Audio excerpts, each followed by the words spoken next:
The island of New Wessex is situated in the Severn Estuary off the south coast of Wales. Built on a strong island culture, the people were proud of their heritage and relative solidarity and autonomy from the other nations of Great Britain. The railways brought the island into the modern era, with links to Britain's towns, cities and industries allowing goods and people to travel freely between. With the growth of the railways came the growth of New Wessex's own industries and towns with a huge influx of tourism. There were two routes on the island. The first was the main line from the island's capital, Alfredston, through to the north coastal town of New Harlech, where the railway dove under the Harlech Straits to join the mainland at Porthcawl. Roughly halfway along this main line was the market town of Retford. Here was the beginning of the other line, a 15-mile branch line along what is colloquially known as the Stovall Valley Railway. This follows in most part the path of the River Stow to its end at Stowmouth. We start our tales in 1954, just under a decade since the end of World War II. The country was still pulling itself out of the shadow of the devastating conflict. Pastures new beckoned, the shackles of the past being thrown to the wayside, the people of the world looking forward to the future. I am Lord Montague Stovall, and these are the stories of the engines and people that make up the island of New Wessex.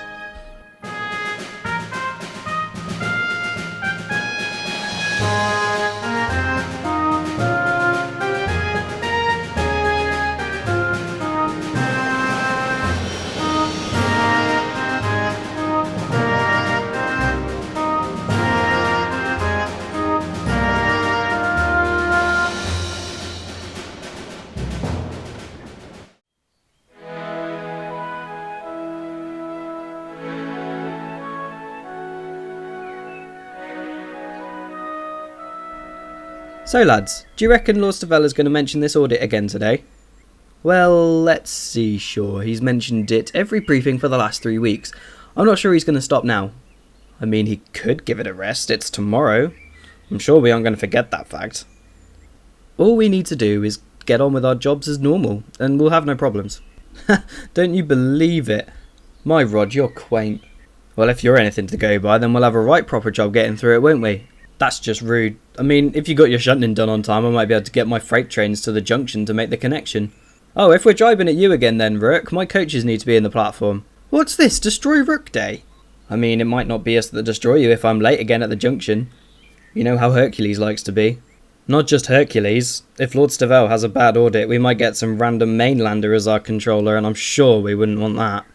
I really don't like that idea.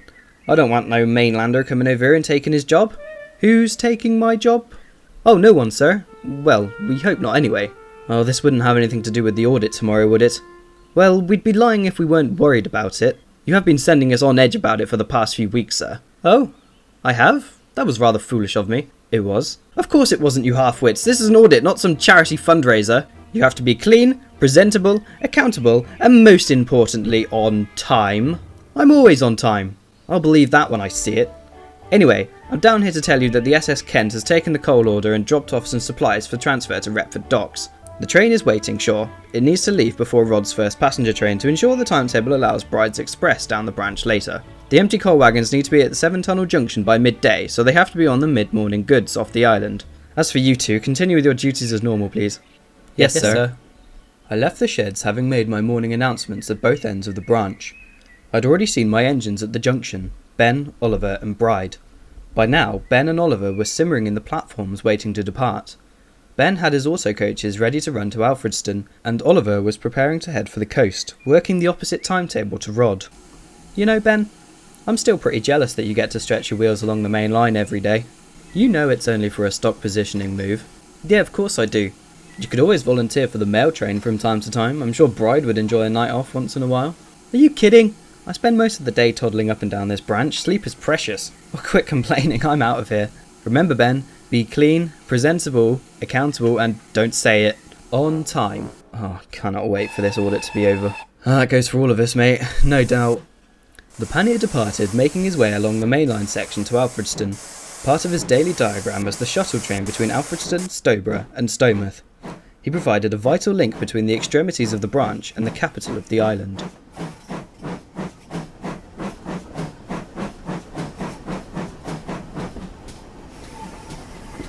Meanwhile, back at Stomouth Docks, Shaw had been attached to his wagons and was waiting for permission to pull up the incline to the junction with the main branch.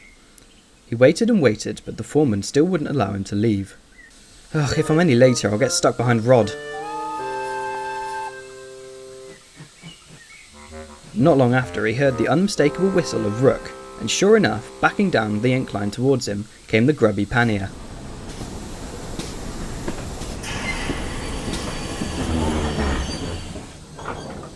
So much for being on time. Oh, you'll be gone soon, stop your worrying. Rod is still 15 minutes from leaving anyhow. Yeah, but I could have been well in front by now.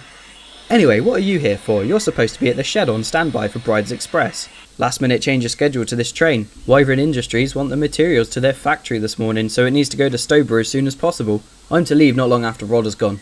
Right, you can go, Shaw. Well, I'd love to stay and chat, Rook, but you know how it is. Oh, go on, get out of here.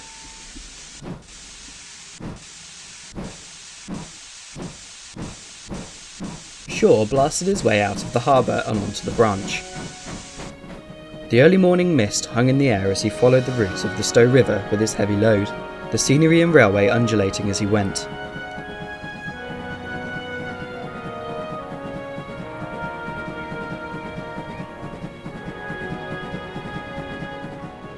Passing through Sparsholt and watching the sleepy town of Stowborough beginning to wake, Shaw was reminded of the stark differences in his life since he had moved to the island from the hustle and bustle of the South Wales coalfields.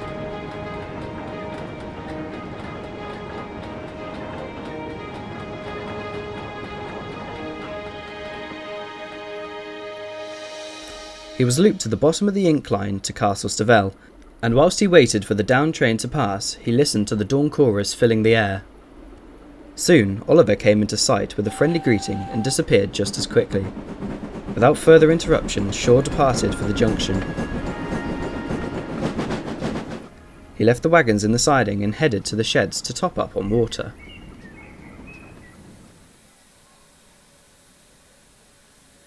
Good morning, Shaw. Oh, hi, Bride. Enjoying your lie-in? I've only been back for a couple of hours. They were late calling me up at Canton for my return trip.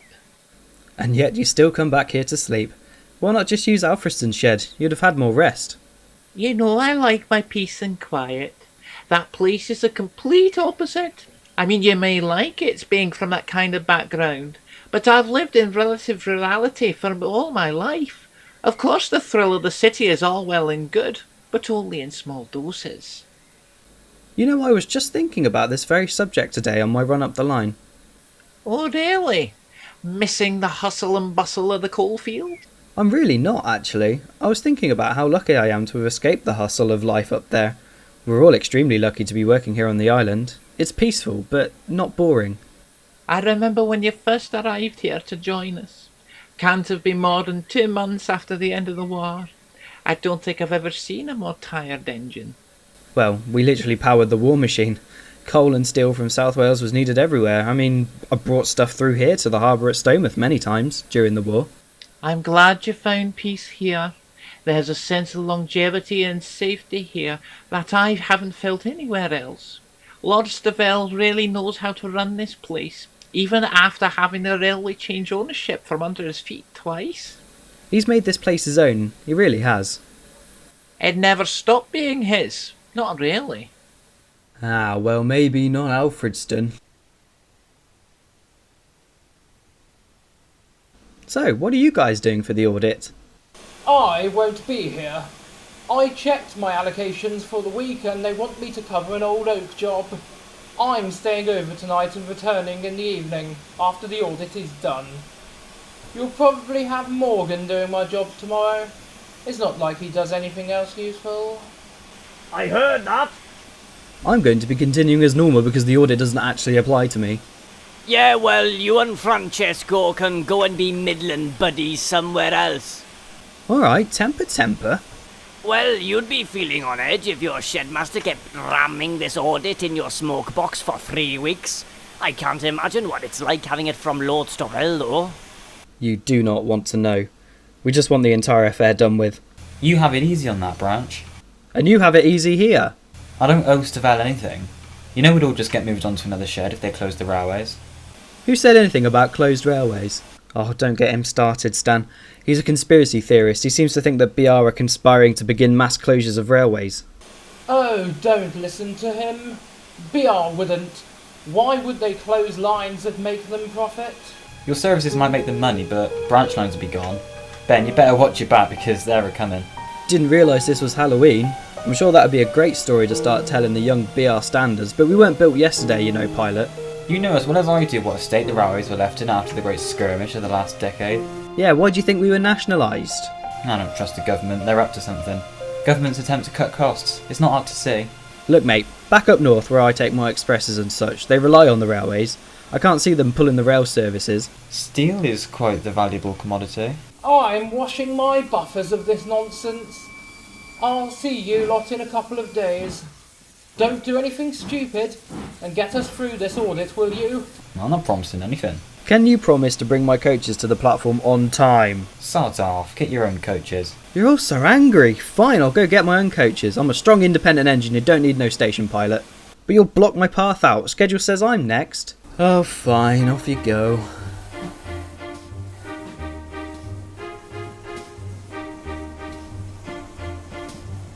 Looking back on this particular occasion, I do now feel that I could have handled the situation in a calmer manner, but it was my neck on the line too.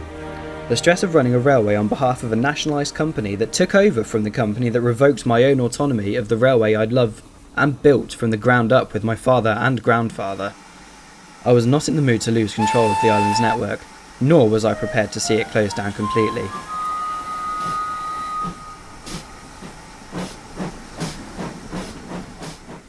Later that very day, I was doing my own audit of paperwork at Stowborough Station when Ben, Rook and Rod's services all coincided at the station.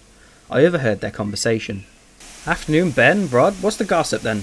Well, Pi is making some of his fantastical claims down at Alfredston. Really sounds like he believes his stories.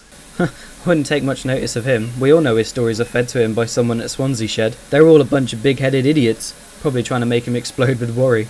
I mean, they wouldn't close the railways now. If anything, branch lines would have started closing during the aftermath of the war, wouldn't you think? He's got a point. If they've just lifted rationing restrictions, then they must not be worried about money. Surely that means we're safe. And they've been constructing new steam engines, that's got to mean something. Have you not noticed what they've been? Big Pacifics or 460s? Yeah, and? When was the last time you saw a Pacific on a branch line? That's why they're building smaller engines too, so I've heard. Yeah, so you've heard. I haven't seen any, have you? I mean, no, I haven't, but I'm sure they're being built at Swindon. What if that means they'll replace us old designs? You were literally built 3 years ago. If anything, you're the safest of all of us here. Oh yeah. Look, lads. You two are the safest on the island. You were built specifically for old Stovey over there, and I can't imagine him wanting you gone. Oh, hang on. I can honestly say I've never heard such wibble in my entire life, and from experienced engines. Afternoon, Stovey. I beg your pardon, who is Stovey? Well, that would be you. I prefer sir or my lord, that would be, you know, the proper way. You what? Oh, whatever. Anyway, I want to dispel some myths you lot are spouting. Wait, where are you going, Rod? It's time to leave, you know, I've got to be clean, presentable, accountable, and most importantly on time. You facetious little... You won't hear the last of that. Worth it. Right, anyway, as I was saying... Don't look at me, sir. Well, you know the score, you've been here long enough. Also, yes, those standards are being built, but no, they won't work on this branch. BR won't want to waste their time sending them here when we're doing so well without them anyway. I understand, sir. You reckon this audit will go well then? As long as I can get the guys at Alfredston and New Harlech to play ball, then we should be fine. I mean, I've tried my hardest here, where I have direct control over your movements and the line as a whole, but because I've allowed Alfredston to be run separately, it'd be hard to see how that goes. We will all give it a go, sir. We joke around and try to make light of the situation because I think we all really do care. I'm glad to hear it, Rook. Now get on with your shunting or something. I've got a ballast order to place with Mr. Dexby. I left Rook to do whatever he was doing and made the ballast order with Mr. Henry Dexby. His family's links with the island's railways were almost as close as my own. His father, Arthur Dexby, provided the original fleet of Hunter-class locomotives to the railway in 1893. They only left the island in 1925 once the Great Western had taken over from the private New Wessex and Mainland Joint Railway Company as part of the Grouping Act. Dexby engines still worked on the island as part of a personal contract between New Wessex and the Dexby Railway to deliver good quality ballast for the permanent way. My little thank you for his part in the history of the railway.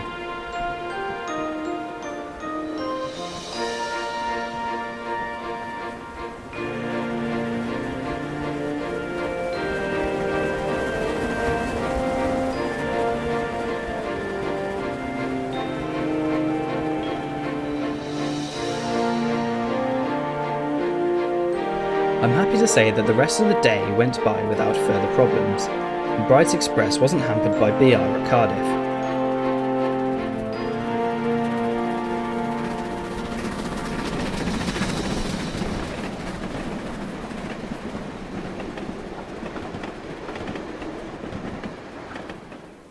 I made a special request for all my branch engines to meet me at Retford Sheds that evening for a briefing. Well, engines, tonight we stand on the brink, looking into the abyss. Oh, quit that. We aren't going to war, sir. Yes, all right. I thought it was quite the epic start to my speech, though. Speech? Are you kidding? Of course I am. Look, I gathered you all here this evening because I won't be doing my normal rounds tomorrow morning. I will be meeting the auditors off the train at New Harlech. They will begin there, before progressing to Retford, and going down the branch, and back, before ending at Alfredston. What I want is the railway to continue as normal, as I've implied for the last, well, however long it's been. It's been 3 weeks since you first told us. I can feel every single day of it too. We can see it all over your paintwork as well. Look how filthy you are. I've never seen an engine do so little and get so dirty. Yes, very funny. As part of duties tomorrow, I need an engine to transport the auditors and myself around the island. I've decided that Rook, you'll be the engine to carry out this task. As a result, I'm having you cleaned overnight and will want you to use the special coach at Stomouth to provide our transport. You'll collect it early in the morning, pick me up from Castle Stovall, and we shall make our way to New Harlech. The rest of you will have to manage without a station pilot, and it also does mean that you, Shaw, will be carrying out any local freight duties that crop up during the day. Well, I guess I can manage that, sir. Are you... Don't say it. Yeah, but are you... Rook, please. Are you sure? I hate you. Rook, you really are an annoying little git. I try my best. Wish you'd try your best at doing your actual job. I resent that. I work harder than you young entitled little twat. Boys, will you behave? Lord Stovall is attempting to be serious for 5 minutes, and all you lot are doing is berating each other. Pull yourselves together. Sorry, Bride. Right, anyway, thank you, Bride.